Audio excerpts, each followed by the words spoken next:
Good afternoon to all of you students. Myself Kamlesh Thakkar, Assistant Professor, Government Vilasa Girls PG College. एक बार फिर आपके सामने physics का ही एक टॉपिक लेकर, लेकिन इस बार बीएससी पार्ट 3 के लिए यूनिट 4 पेपर 2 का यह एक टॉपिक है। जैसा कि आप देख रहे होंगे कि ये एक टॉपिक जो आज हमने लिया है वो एक ट्रांजिस्टर नहीं है, वो एक ऐसी डिवाइस है जो पावर सप्लाई कहलाती है। और आज हम पावर सप्लाई से रिलेटेड एक टॉपिक ले रहे हैं और उस टॉपिक का नाम है रेक्टिफायर।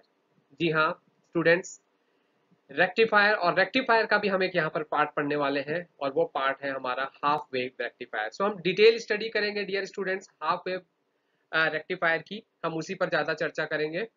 और चलिए चलते हैं, देखते हैं। आउटलाइन, आउटलाइन क्या क्या पॉइंट्स हमारे पास है, चलिए आइए देखते हैं। सबसे पहले इंट्रोडक्शन। डियर स्टूडेंट्स, इंट्रोडक्शन में हम देखेंगे कि रेक्टिफायर वर्ड आया कहाँ से, या पावर सप्लाई का क्या क्या इस्तेमाल, हमने कौन कौन सी डिवाइस जो होती है वो रेक्टिफायर के लिए होती है, या पार्ट्स क्या होते हैं पावर सप्लाई के, हम उस पर चर्चा करेंगे। टाइप्स ऑफ रेक्टिफायर देखेंगे, रेक्टिफायर क्या है जानेंगे, उसके जो टाइप्स होते हैं उसके बारे में चर्चा करेंगे, कौन कौन होते हैं वो भी बताएंगे। फिर हम देखेंगे एलिमेंट ऑफ रेक्टिफायर, जो मोस्ट इंपॉर्टेंट एलिमेंट है रेक्टिफायर का, जो रेक्टिफिकेशन का प्रोसेस करता है वो क्या है ये जानेंगे। कुछ इंपॉर्टेंट पॉइंट्स जानेंगे रेक्टिफायर के। और what is half wave rectifier, detail में हम जानेंगे कि हाफ वेव रेक्टिफायर होता क्या है, ये कैसे वर्क करता है डियर स्टूडेंट्स, ये जानेंगे। और फिर आएंगे हम उसकी वर्किंग पे कि हाफ वेव रेक्टिफायर वर्क कैसे करता है, उस पर जाएंगे। और वर्किंग के बाद हम सबसे इंपॉर्टेंट पार्ट जो है इसका वो है मैथमेटिकल इंटरप्रिटेशन डियर स्टूडेंट्स, उस मैथमेटिकल इंटरप्रिटेशन पर भी हम यहाँ पर जाएंगे। और फिर हम आएंगे कंक्लूजन पर कि क्या इसके ड्रॉबैक्स है और उसको कैसे रेक्टिफाई किया जा सकता है आगे जाके। तो let's go dear students, introduction के साथ शुरू करते हैं। इंट्रोडक्शन। तो फर्स्ट डियर स्टूडेंट्स, हम जानते हैं कि बहुत सारी ऐसी इलेक्ट्रॉनिक डिवाइस होती हैं जिसे हमें हमेशा स्थिर डीसी करंट या स्टेडी डीसी करंट्स की जरूरत पड़ती है। स्टेडी डीसी करंट्स की जरूरत पड़ती है, और इस जरूरत को पूरा करने के लिए जिस युक्ति का हम प्रयोग करते हैं, जिस डिवाइस का यूज करते हैं, उस डिवाइस को हम कहते हैं पावर सप्लाई। अब ये पावर सप्लाई क्या, थोड़ी सोचने वाली बात है कि ये कौन कौन से इसके पार्ट्स होते हैं ये भी जरा जान लें। चलिए थोड़ा सोचें और देखें। सबसे पहले ये डिवाइस आप देख के परिचित होंगे, इससे भी आप परिचित होंगे। ये डिवाइस जो है ये कहलाती है डायोड डियर स्टूडेंट्स। डायोड आपको मालूम होगा कि रेक्टिफायर का सबसे इंपॉर्टेंट पार्ट माना जाता है पावर सप्लाई का। नेक्स्ट है आपका एक स्टेप डाउन ट्रांसफार्मर यहाँ पर रखा हुआ है, वो भी आप देख सकते हैं। उसके बाद पावर सप्लाई वोल्टेज रेगुलेटर का इस्तेमाल किया गया है यहाँ पे। उसके बाद और इसका क्या पार्ट होता है, एक फिल्टर सर्किट भी जो होता है ये इसका बहुत इंपॉर्टेंट पार्ट होता है। तो किसी भी पावर सप्लाई को तैयार करने के लिए ये एलिमेंट है, ये पार्ट्स उसके हैं, इस पार्ट्स को होना जरूरी है। और आगे हम चलते हैं।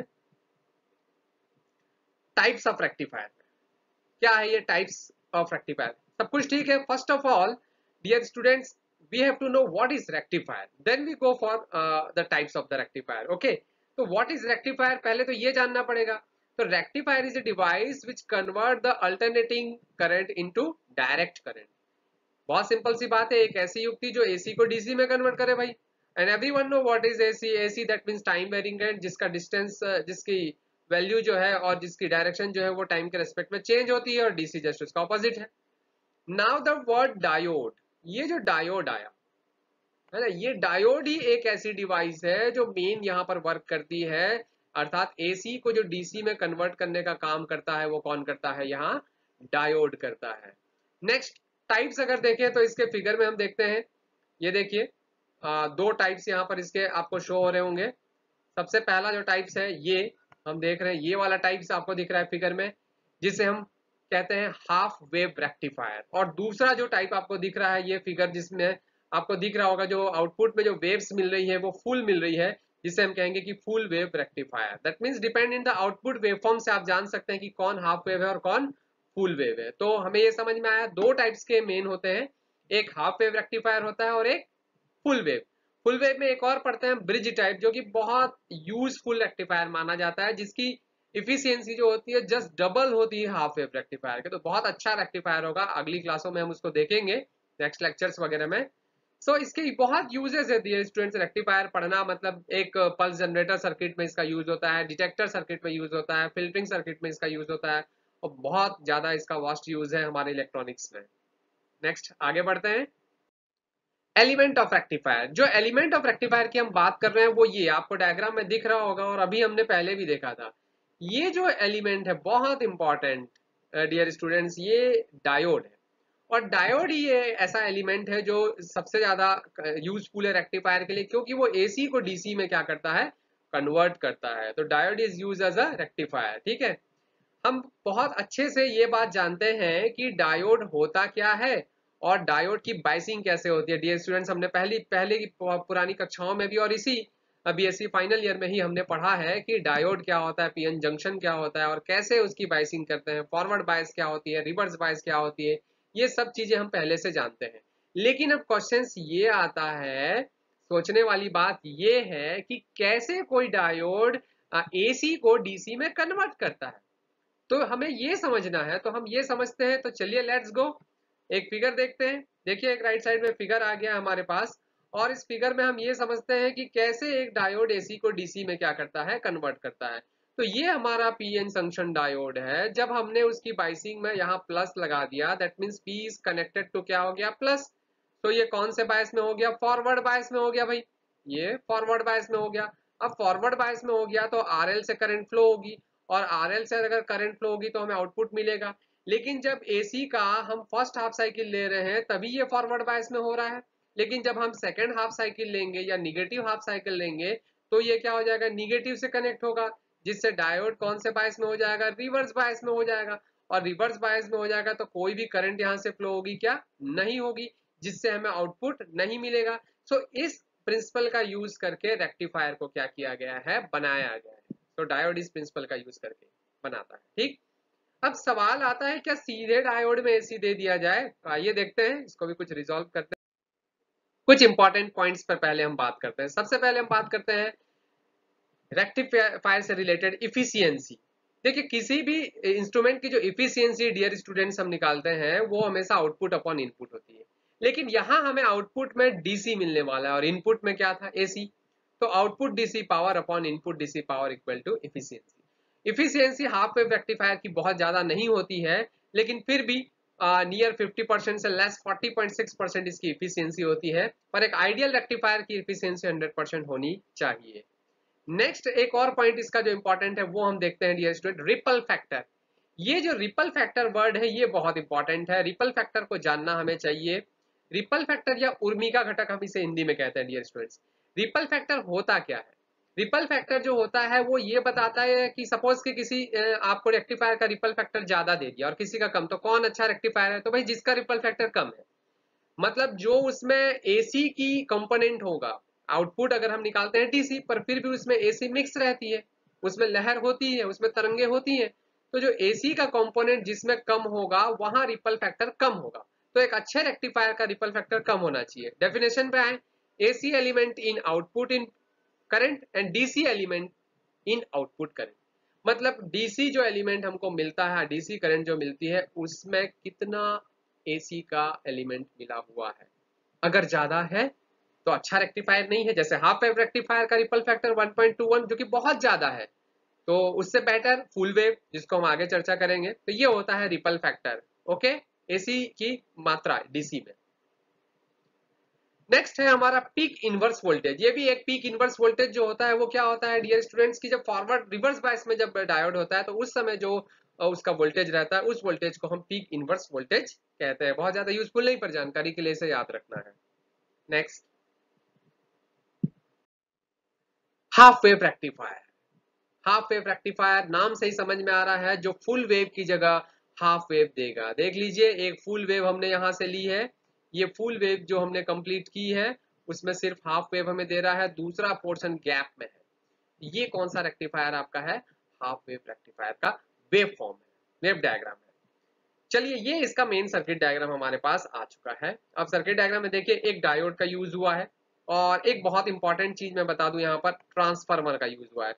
अभी मैं पहले चर्चा कर रहा था कि डायोड ही मेन है जो रेक्टिफायर का काम करता है, जो एसी को डीसी में कन्वर्ट करता है। पर क्या ये सच है, बिल्कुल नहीं।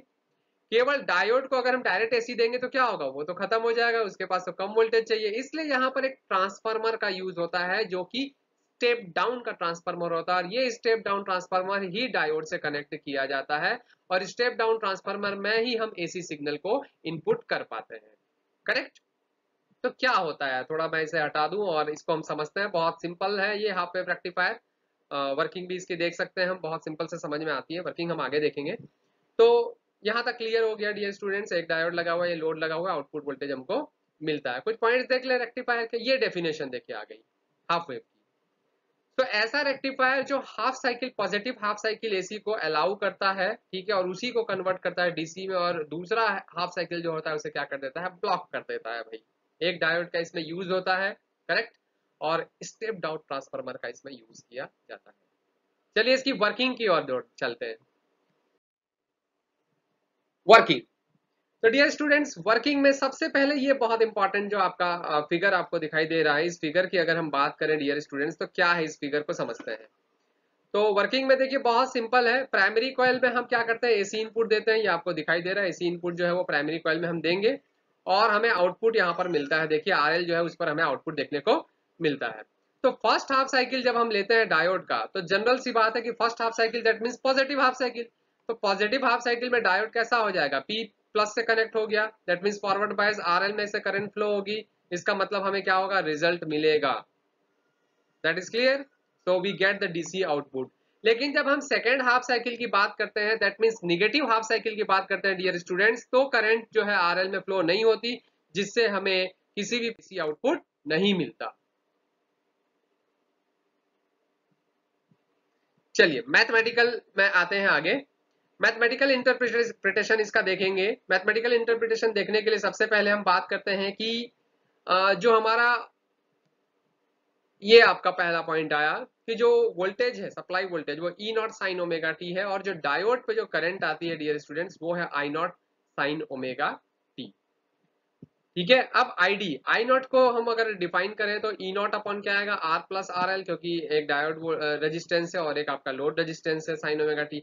ये आईडी की वैल्यू, डायोड करंट की वैल्यू करेक्ट है, बट देखिए लिमिट देखिए इसमें, ये सिर्फ हाफ साइकिल के लिए है, पॉजिटिव हाफ साइकिल के लिए 180 डिग्री के लिए।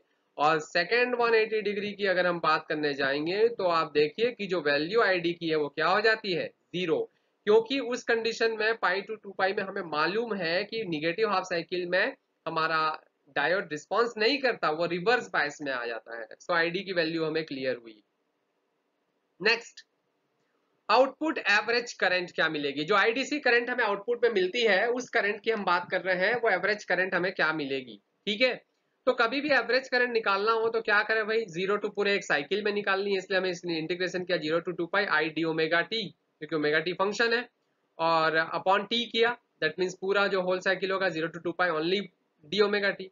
सो zero to pi I naught sine omega T, I की वैल्यू डी ओमेगा टी कर दी हमने, इसका क्योंकि वन आएगा और वन का जब हम करेंगे तो 2 पाई आ जाएगा, लिमिट लेंगे तो करेक्ट है।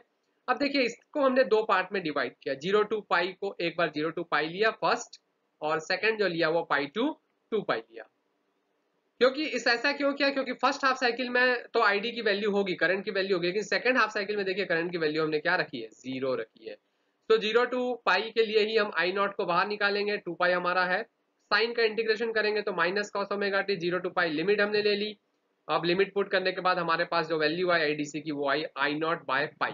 तो इंपॉर्टेंट ऑफ ये आपका इक्वेशन है, इसे अच्छे से हमें ध्यान रखना है। Next, output DC voltage. अब करंट भी है हमारे पास तो वोल्टेज निकालना बहुत बड़ी चीज नहीं है, तो आईडीसी हमारे पास पहले से आ चुका है, ये अभी current I I naught by pi R L. ठीक है। अब आई नॉट की वैल्यू हम पहले ही निकाल चुके हैं, E naught R plus R L वो हमने रखी, तो E naught pi 1 plus R by R L, R L क्या हो गया था, कैंसिल हो गया था। तो ये आउटपुट डीसी वोल्टेज का आपका फॉर्मूला आ गया। आगे बढ़ते हैं, आउटपुट डीसी पावर। सब देखिए अभी हम डीसी की ही बात कर रहे हैं, आउटपुट की ही बात कर रहे हैं। डीसी पावर, पावर का फॉर्मूला क्या होता है, आई आर स्क्वायर एल होता है, सॉरी आई स्क्वायर आर होता है। तो ये देखिए आई स्क्वायर आर है, लेकिन डीसी है तो आई स्क्वायर डीसी आर एल है। और आई डीसी की वैल्यू अभी हमने यहाँ पर से देखिए फाइंड आउट की थी, क्या फाइंड आउट की थी, आई नॉट बाय पाई, उस वैल्यू को हमने पुट किया तो हमें आउटपुट डीसी पावर मिल गया। करेक्ट। आगे बढ़ते हैं, आरएमएस वैल्यू। आरएमएस वैल्यू जो होती है वो क्या होती है, रूट मीन स्क्वायर। तो भाई रूट भी निकालिए, मीन भी निकालिए, तो एवरेज जो करंट थी एक्चुअल में वो रूट मीन करंट ही थी। जो आईडीसी हमारी थी वो कौन सी करंट थी, ये जो थी वो एक्चुअल में आई वी एवरेज करंट ही थी। उस वैल्यू को हमने पुट किया यहाँ देखिए, लेकिन सिर्फ उसका क्या किया है, स्क्वायर किया है। स्क्वायर पुट किया, नीचे 2 पाई सेम आया, 0 टू पाई दो पार्ट्स में इसको भी ब्रेक किया, आई स्क्वायर अपॉन 2 पाई को बाहर निकाल लिया, साइन स्क्वायर ओमेगा टी जो आया उसका एक हमने फॉर्मूला लिखा है 1 minus cos 2 omega t by 2, हमने इसे पढ़ा है। और डी ओमेगा टी, तो आई नॉट स्क्वायर बाय 2 पाई, ठीक है। और 1 का जब हम करेंगे तो क्या होगा, 2 को हमने कॉमन ले लिया, 4 पाई हो गया। 1 का करेंगे तो क्या होगा, ओमेगा टी, और साइन 2 कॉस 2 ओमेगा टी का क्या होगा, साइन 2 ओमेगा टी बाय 2। अब हमने लिमिट रखी तो पहले अपर लिमिट पाई यहाँ पर रख दी, यहाँ पर जब हम कुछ भी रखेंगे तो वैल्यू क्या आ जाएगी आपकी, 0 आ जाएगी, जिससे हमारे पास I naught by 2 value I. I naught की वैल्यू आपको मालूम है E naught by 2 pi E naught by R plus R L, so 2 E naught by 2 into R plus R L, तो ये आर एम एस वैल्यू भी आ गई dear students. आगे मैथमेटिकल रिप्रेजेंटेशन इंटरप्रिटेशन को जारी रखते हैं।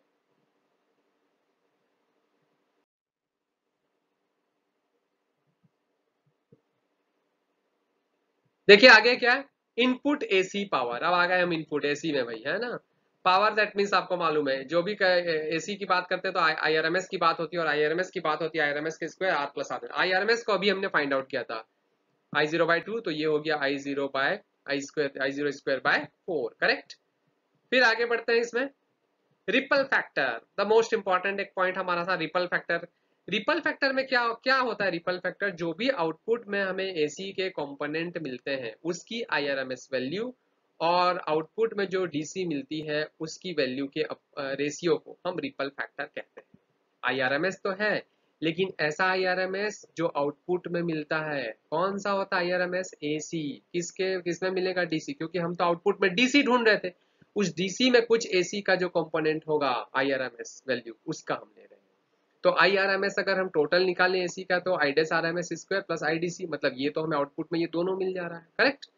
अब हमने आई डेस आरएमएस निकाला तो ये हमें वैल्यू मिली ट्रांसफर से, पीजीटी से, पाइथागोरस थ्योरम से, जिसकी वैल्यू हमने यहाँ पुट की, और नीचे डीसी, डीसी को भी रूट स्क्वायर के अंदर लिया तो स्क्वायर हो गया, हमने सेपरेट किया, दोनों की वैल्यू पुट की, आईआरएमएस की वैल्यू आई नॉट बाय 2 और आईडीसी की वैल्यू, ठीक है, I naught by pi, I naught cancel, pi by 2 square, solve किया तो हमारे पास जो वैल्यू है 1.2 है। तो ripple factor of half wave rectifier बहुत ज्यादा होता है, मैंने अभी चर्चा की थी, और वो है आपका 1.21।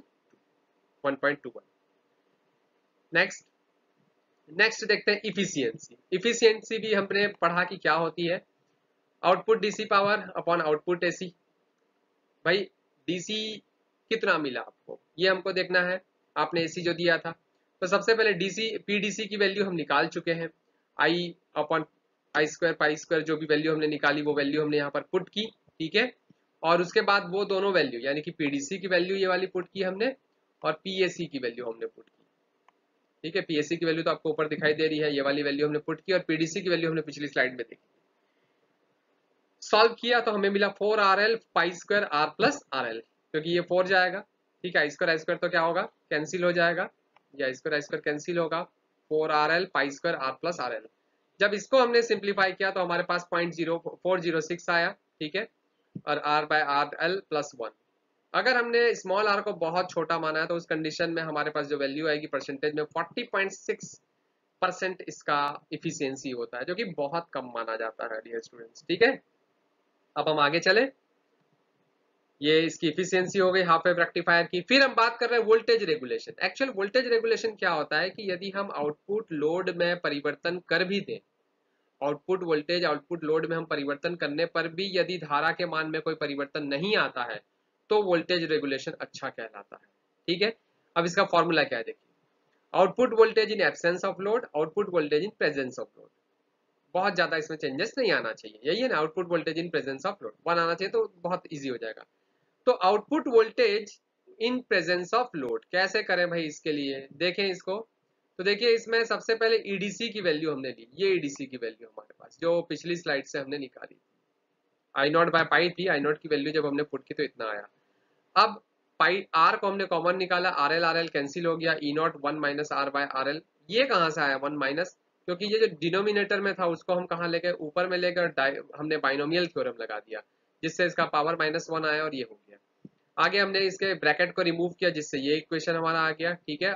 अब देखिए इसमें क्या है, ये आर को छोड़ दे तो ये पूरी वैल्यू को हम आईडीसी लिख सकते हैं, ये पूरी वैल्यू को आईडीसी, क्यों, क्योंकि आईडीसी जो होता है वो E naught pi R plus R L होता है, E naught by pi R L, यदि स्मॉल आर को हम बहुत छोटा मान रहे हैं तो।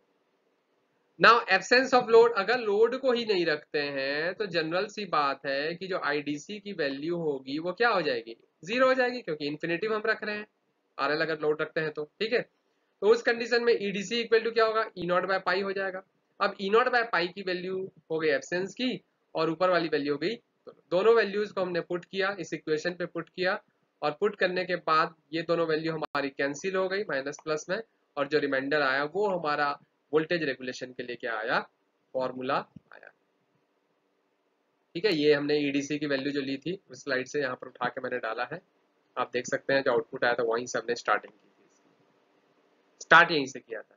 ठीक है, चले नेक्स्ट कंक्लूजन पर आते हैं डियर स्टूडेंट्स, क्या मिला और क्या आउटपुट इसका हमको मिला, हम ये देखते हैं इसमें। तो सबसे पहले कुछ पॉइंट्स यहाँ पर कलेक्ट हुए हैं, देखिए। Half wave rectifier convert only first half cycle, यानी कि positive half cycle of AC voltage. Efficiency हमने पढ़ी इसकी बहुत कम होती है, 40.6 लो होती है, ठीक है। रिपल फैक्टर बहुत हाई होता है, 1.21 होता है। DC pulse not exact DC मिलता है, उसमें एसी की कुछ ना कुछ मिक्सिंग रहती है। इसको हम बहुत सारे सर्किट्स में यूज करते हैं, पल्स जनरेटर में, डिटेक्टर में, फिल्टरिंग सर्किट में। अब जो भी ड्रॉबैक्स इसमें है, बहुत सारे मैंने ड्रॉबैक्स ही बताया लगभग, है ना, उसको रेक्टिफाई करने के लिए, उसको हटाने के लिए, रिमूव करने के लिए हम बढ़ेंगे फुल वेव रेक्टिफायर और ब्रिज टाइप रेक्टिफायर। तो फुल वेव रेक्टिफायर का कॉन्सेप्ट तो लगभग पूरा का पूरा बराबर है डियर स्टूडेंट्स, तो हम नेक्स्ट ब्रिज रेक्टिफायर को बहुत अच्छे से डिटेल से पढ़ेंगे। आई थिंक आप लोगों को ये लेक्चर समझ में आया होगा, कहीं कुछ डाउट होगा तो आप कमेंट्स करेंगे, और आप ज़्यादा से ज़्यादा बच्चों को इसे शेयर करें, सब्सक्राइब करें। पूरे बीएससी फाइनल ईयर के वीडियोस वगैरह मैं तैयार कर रहा हूँ, तो वो ऑटोमेटिकली आपके पास आ जाए डियर स्टूडेंट्स। और थैंक यू वेरी मच।